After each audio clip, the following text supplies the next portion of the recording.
Well, our topic this morning is preparing for the new year. It is January 24th, and I am going to ask each one of you, how many of you made New Year's resolutions? Have you been able to stick to it so far? Halfway. That's good enough. Well, I was very happy to read the beginning reading by our friend Carla. Very sweetly done, very well done, because today we're going to be talking a lot about Paul.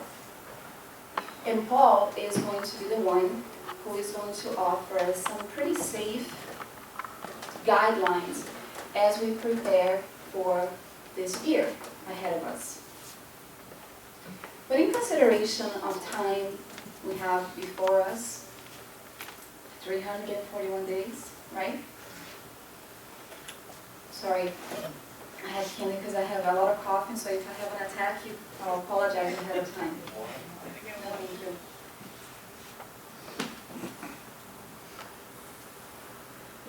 We thought of Einstein in his studies of time.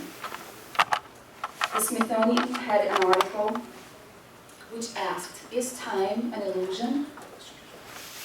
And we can ask the very same thing. He had written a letter to a family of a friend of his that had passed away shortly before his death, in which he put forward a scientist's consolation in stating, this is not important.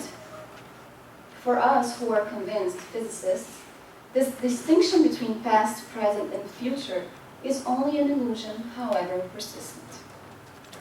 That's what Einstein had to say. So physicists, philosophers, students, even Spiritism, I remember we were having a nice feijoada last weekend, and I heard someone here talking about how time is relative. And it was that gentleman right there who was talking in that Spiritist gathering of friends. But Emmanuel, the spirit guide of Chico Xavier, states that time in reality is much more. It's divine patrimony. It's something that has been passed on to us so that as we reincarnate, we make the best of it so that we can evolve, so that we can progress, so that we can grow spiritually speaking. And he puts forward that each day is a divine opportunity to put that patrimony into good use. With this idea, it was Paul who stated that the one who regards a particular day as special does so unto the Lord. In a letter written to the Romans, and Emmanuel states that although we have enough time during the day, how many minutes? How many minutes a day? 1,440 minutes a day. And Emmanuel says that people still claim they don't have sufficient time to attend to the things of the Spirit.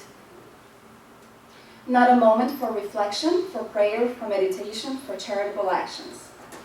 We are consumed with utilizing the time that we have during the day to go after things that often are temporary. And it doesn't necessarily pertain to the immortal soul. He continues stating that people who say, I am just killing time, beware guys, it's not good, reflects people's unconscious awareness of the fact that time is truly important. Next time we say that, we have to remember what he's talking about, because what he's talking about is that we should know that it is in our best interest that we make the best use of time while incarnated here. And while some might say that time is relative, we can ask a person who is going through the final stages of cancer, what would they do for another year alive? And they would have some pretty profound answers. As we move forward, I thought about it. Preparing for a new year. What is it that I could bring you guys? Who am I to say how you should prepare for the new year? And so I started considering that perhaps I hadn't sat down to think and ponder about the question. Because when we talk about planning, we could consider our lives as a company, where we are the CEO, the president. We are going to be responsible for the gains or the losses. We're not talking about financial gains, we're talking about something much more profound. So at the end of the year, when we have to turn in our reports, we are going to find what we were able to accomplish or not. And it's a very personal thing to talk about, preparing for the new year. And when I was given this topic, I was actually kind of glad, because it hit home that I hadn't really thought about what is it that I was doing, how are we preparing for this? Well, some of the things might touch your hearts, it touched mine, so I figured it'd be worthwhile to utilize the letters of Paul, letters that were written in the first century, to be able to give us some safe guidelines on how we can live well. The Mayo Clinic had a study conducted in 2015 that offered us the code to leading a happy life. And often when people begin a new year, they hope that it will be a happier one, a better one, a more prosperous one. And so they stated that after decades of study, working with tens of thousands of patients, they cracked the code to being happy. And it does not mean thousands of likes on a Facebook posting, or fame, money. It had nothing to do with that. They went forward to explain that people who are happy seem to intuitively know that their happiness is the sum of their life choices, and their lives are built on the following pillars. So let's begin with instating their happiness consists on the sum of their life choices. The year ends, and we make a review of what happened in the past year, 2015. Who here doesn't do that? What they should have done, what they did, which is good too. We need to use and promote the good things that we were able to create for ourselves in the year that passed. But then they start reviewing what it is that they will do differently in the year to come. I'm doing that. It does consist of losing weight. Yeah? A lot of people do that. Susanna's already there. But it's a lot more than that. A sum of choices. A sum of choices is what they're talking about. And here are the pillars. Devoting time to family and friends. Here's one of the things they say. As a matter of fact, a lot of people in their deathbed wish that they had done exactly that. Appreciating what they have. We only really give worth to what we have when we lose it. True?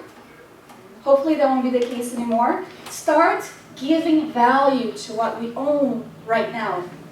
And Paul talks about that as we're going to see. Maintaining an optimistic outlook. Because as a matter of fact, we have all been there, that funk where you can't see the positive in anything. Everything looks distorted. And we are right sometimes to feel that way because things get tough and hard. Difficulties will arise before us in the new year to come. So how do we deal with them? Feeling a sense of purpose is the other thing. Otherwise, there is no meaning. We can only read Viktor Frankl's novel, Man's Search for Meaning, the book. Based on his real experience, we're going to find that we need to have a purpose, something meaningful. And that meaningful thing shouldn't be someone or something. Because if we lose that someone or we lose that something, we lose purpose. So it needs to be something thought out. And also living in a moment. The past is past. Paul talks about that. And here we are in the present, and we are envisioning our future. As a matter of fact, the last 20 minutes is already passed. The things that Carla said might stick to us, the things that I'm saying right now. But what matters is what we are doing going forward. So let us start seeing some of the things that Paul had said. To begin with, to begin prepping for the new year, here's a pretty important letter that he wrote in the Philippians. I can do all things through him who gives me strength. It's a very known phrase, right? One of my personal favorites, actually. But there's actually more encouragement in this than people think about. Where was Paul when he wrote this? In prison. He was imprisoned. Facing death, facing a situation where he didn't really know how it was going to be, and despite the threat of the pain that he was feeling, he knew that God strengthens us not only in the happy-go-lucky moments, but most of all in the hardships of life. If we don't have this strength belief, this built within us to help us rationalize and understand the difficulties that we are going to encourage, is going to be faced without purpose, without reason. And we are going to feel despair, we are going to feel discouraged, and we are not going to build within us that unshakable faith that Allan Kardec talks about. So Spiritism is wonderful because it brings us the knowledge of the law of cause and effect. It brings us reason of past existences, future ones. It tells us about the laws that govern the universe. But rationalizing is one thing, and living and feeling within the heart is something completely different. So Paul begins out in providing us the view of divine providence. God is everywhere, sees everything, and hears our innermost thoughts. Divine providence. I saw a thing on Facebook the other day. It said, don't worry about tomorrow because God is already there. He's already there, overseeing everything. Which brings us to another safe guideline. Do you have faith? Have faith in yourself before God. Believing in oneself. So we failed at some things in 2015. Great. But we also succeeded in other things. And even if we didn't, and it's a continuation of what we are trying to establish, we have before us 341 days that will allow us an opportunity to try to carry out what we weren't able to do in the past. But do we believe in ourselves and our strength? Do we believe in the possibilities of our souls? The potentialities within? Because a lot of people will say, I am going through all of this because it's karma and I deserve to suffer. John Lawson will talk about how spirits love to suffer. Right, John? It's not. We shouldn't be like that. We should try to believe in ourselves. To have enough power within to understand that the life before us, the future is at our hands, and we are able to create wonderful things. Our abilities and potentialities of the soul. Emmanuel reminds us that those who are discouraged to their own abilities are like pieces of cork with no definite purpose. Or that we are at the mercy of the sea without course or harbor. Faith in ourselves. Believe that we are able to do great things. That we are destined to great things. It's not a moment of only suffering, but making the most of the situation that is before us. And trying to find the meaning and the lesson behind every little thing that happens to us.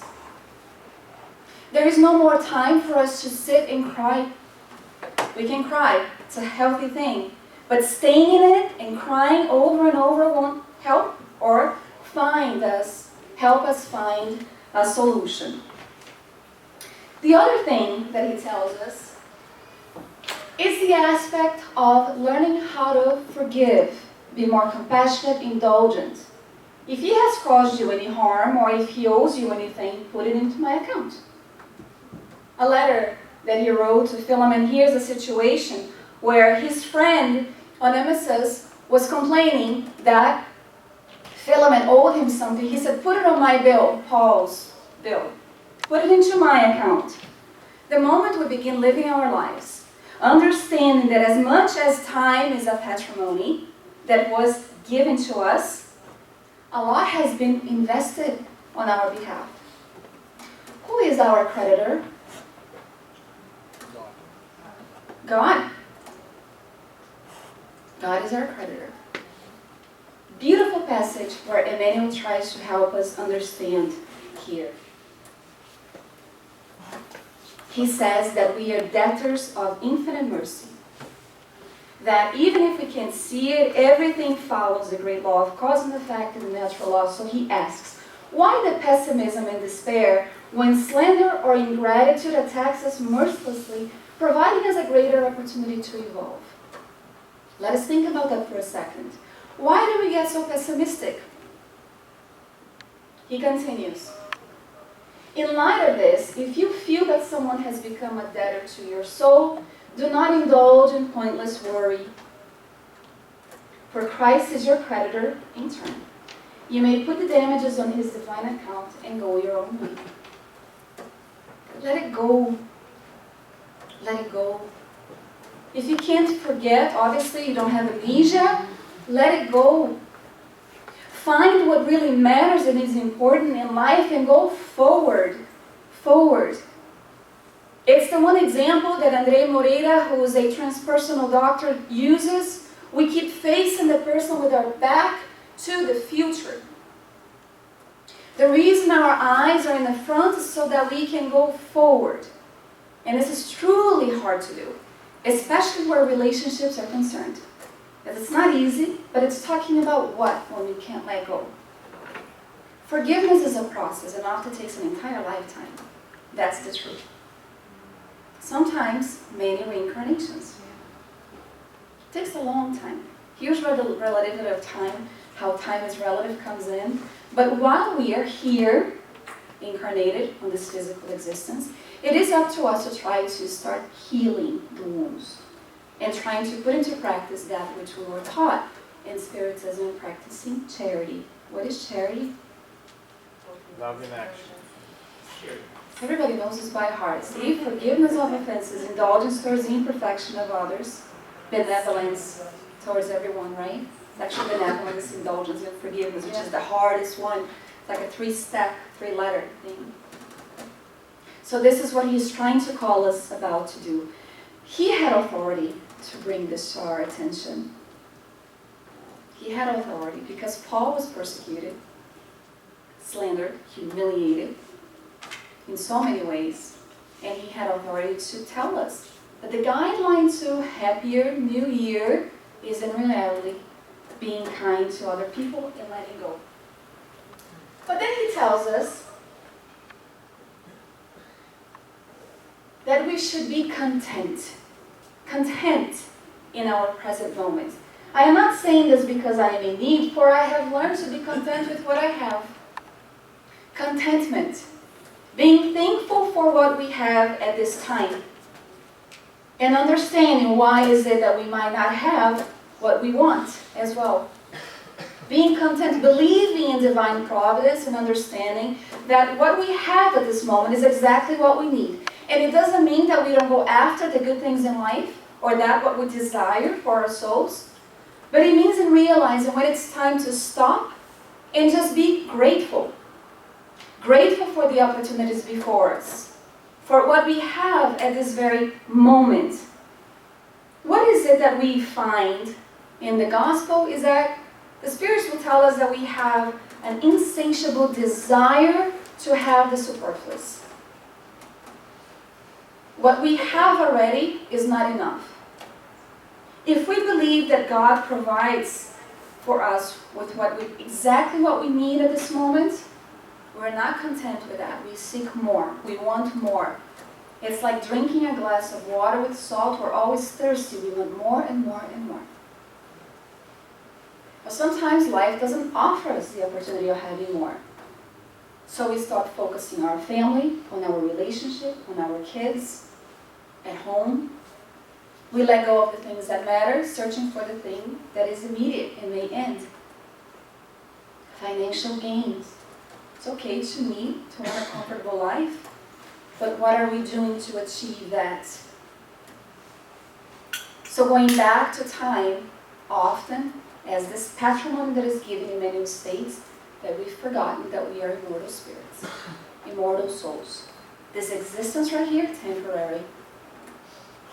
I just read the gentleman who won $43 million last month was killed at home in Atlanta. Killed at home. So we never know when it's time to leave, when it's time to go. So the question that comes is, that I made for myself, if I was to die tomorrow, am I content with the spiritual gains? Have I done everything for my soul? It's a pretty profound question.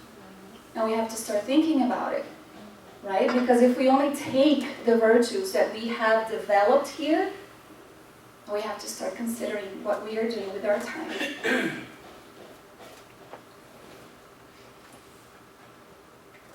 And you, my brothers, never tire of doing good. How many people here have ever complained that they're tired of being a good person? Come on. My sister-in-law, kids around, she says that she's going to take a course on being bad. Because people don't appreciate when we do good things. Ingratitude, ungrateful. I like that. You like that? I do too. She says the first course is to pass is being mean to your mom. When you do that, you pass the course. Of course, she's just joking. But let's bring this here. How often have we seen people showing gratitude and you say, you know what, I'm done. I'm not going to do anything else. Well, nobody else in the world is doing anything about it. But then he says, don't ever get tired of doing good.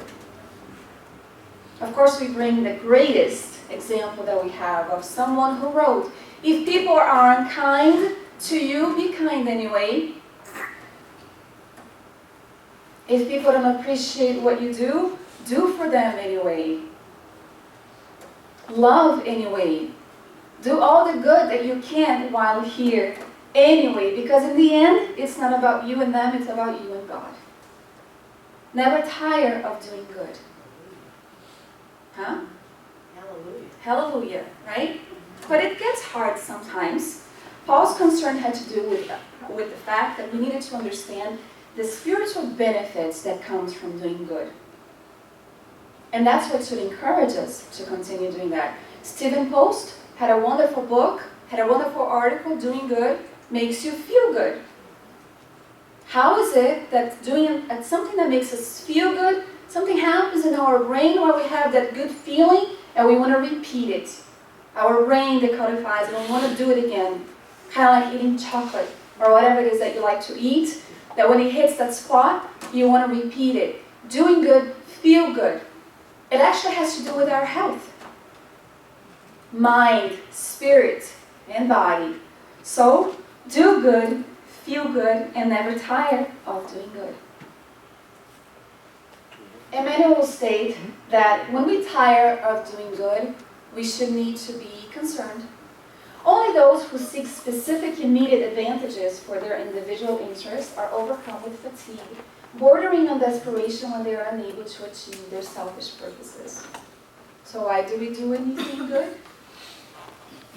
Here it is. If you're starting to get tired, there is a reason behind.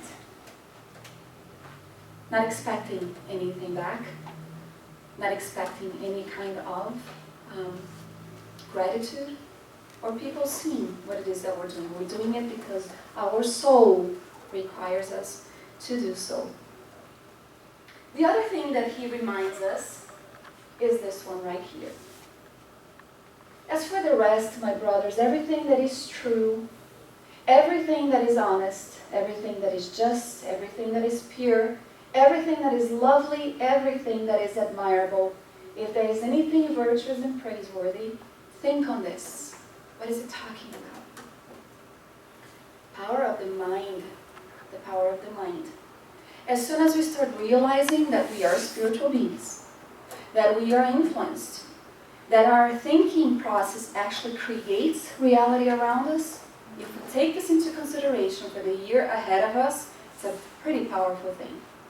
When people modify the way they think, they can modify their very world around them. Relationships, personalities. They can heal themselves. So he's calling our attention to develop what? The positiveness within us.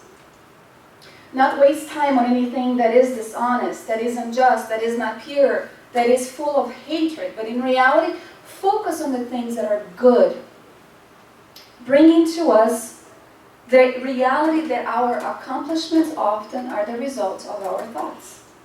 So a lot of people complain that 2015 was terrible, a sucky year. You guys watch the film Elf? We always use that example. So what do? How do we transform? How do we make our lives better in 2016? Well, if we are someone who's always complaining, always ungrateful, always unhappy, always finding the negative in every situation, everything is going to be terrible in 2016. But if we should try to find the positive in things, find assistance if we are unable to, because things do get tough. Nobody's here saying that we should have a Pollyanna outlook in life, but rather find assistance. Whether it's at the Spiritual Center, whether it's at a psychological facility, a therapist, someone who may assist us to try to find a better way of looking at things, we can actually transform and modify our very own lives. We think, we create. So he's calling about us to renew our thoughts, to renew the way that we think, and establishing a healthy mental habit as well. Wake up, you who sleep, rise from the dead, and Christ will shine on you. So the new year has begun. Have we woken up? Are we hitting the snooze button for the spiritual obligations and responsibilities? How can we prepare for a new year if we haven't awakened to who we are, to all of the things that we have just talked about? Gotten out of that spiritual paralysis, or that situation where we feel it's more comfortable to stay asleep and unaware, rather than to be aware and awake.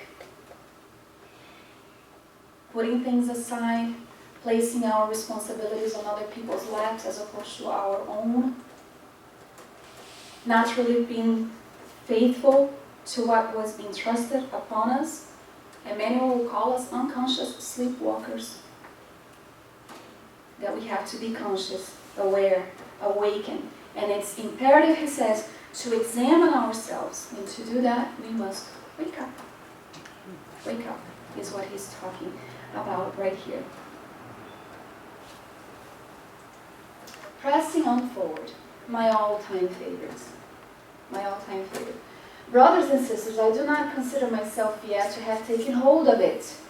But one thing I do, forgetting what is behind and straining toward what is ahead, I press on toward the goal to win the prize for which God has called me heavenward in Christ Jesus. The beginning of the reading had Paul asking, what would you have me do? God, what do you want from me? What do you want me to do? Jesus, pardon me. If Paul had paralyzed his steps in thinking about the past and what he had done wrong, could he have pressed on forward and have become one of the greatest examples of a soul that we must admire and love? There's no way. There's no way. So holding on to guilt, holding on to mistakes, being unable to move forward, to forgive ourselves, to start again, is a very big issue. And we can't prepare for the new year if we don't have this kind of out view. And he even says that I don't consider myself to have hold of it yet. He was the one who always used to state, the things that I want to do, I still don't do. The things that I don't want to do, those things I still do. It's a hard thing. The process of development and spiritual growth is a very gradual one. But one of the things that he says is that we must press on forward. We must have the courage to go on. How many people stay paralyzed by the fact that they have made mistakes and don't give themselves an opportunity to start again? Whether in a relationship, in their work, in their social lives, even just for themselves. They live their lives pleasing everybody, but they don't do anything for themselves. The lack of self-esteem is so great that they don't allow it because they don't feel they're deserving of happiness. So if charity begins within first at our home and then outwards, we have to take this into consideration as well. The last one that he brings, perhaps the most powerful, is be thankful. Be thankful. Most of all, be thankful. Appreciating and showing a gratitude for the things that we have, for the new year that has begun, the opportunities that we have ahead of us, the hardships that we have encountered and succeeded through, the ones that we are going through still because we believe in the presence of the good spirits and God in our lives. And most of all, we have this belief and knowledge that we are immortal spirits, that the things that are happening at this time is good for us, that we have to try to find the positive in what's happening at this time and be grateful for the year that has passed. How often do we see people ungrateful at all times, even if they have abundant things, a good job? We know of the people who went through some pretty financial hardships in the 2015, always looking for a better position. I can't find a job. A new job would knock on their doors and they would say no because it was less than what they were making. And they would complain and complain and complain until finally they realized that it was life calling their attention. Here's an opportunity. Here's an opportunity. Being thankful for the opportunity that we have. So who here knows what's going to happen to them in 2016? I have no idea. We can prep, we can plan. We have goals, which is a good thing. Planning, having a goal, having a purpose is a good thing. It means that we are motivated. It means that we are going forward. It means that we are not being passive. We are being active in our lives, and that's a good thing. But we don't know what 2016 is going to bring. One of the things that we have to do, based on the recent studies by the Mayo Clinic, is to live in the present, is to believe in ourselves, having a sense of purpose, most of all paying attention to the things that matter most, which money cannot buy. So being thankful is a pretty powerful thing. Gratitude brings about health also. A lot of people don't realize that. Being grateful brings a positiveness all around that affects our very physical body. And the other thing that we are going to finish with, to give us a positive view. Primeiro ou segundo?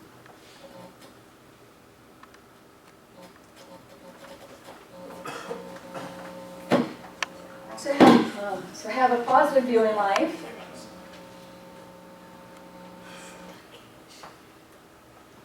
My medium technology, the technician. Besides being thankful, is having a view of the world before us that it is beautiful. We have the ability to see, to hear, to walk. There are things that pass on by unbeknownst to us, unnoticed, unseen. And so just to finish off and give us a positive view as we prep for the new year, I will leave you with the enchanting voices of children, reminding us of the beauty that is all around us as we continue prepping for the new year.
have a positive outlook of life, of this beautiful world, of this present reincarnation that has been given to us, this patrimony called time that has been entrusted from our Father to us, an inheritance, if you will, and be mindful of the beautiful world ahead of us and the opportunities that we have to grow, to evolve, to seek assistance, to evolve and ascend spiritually higher and higher as we can, maintaining fraternity, love, trust in oneself, and a purpose in our lives at all times.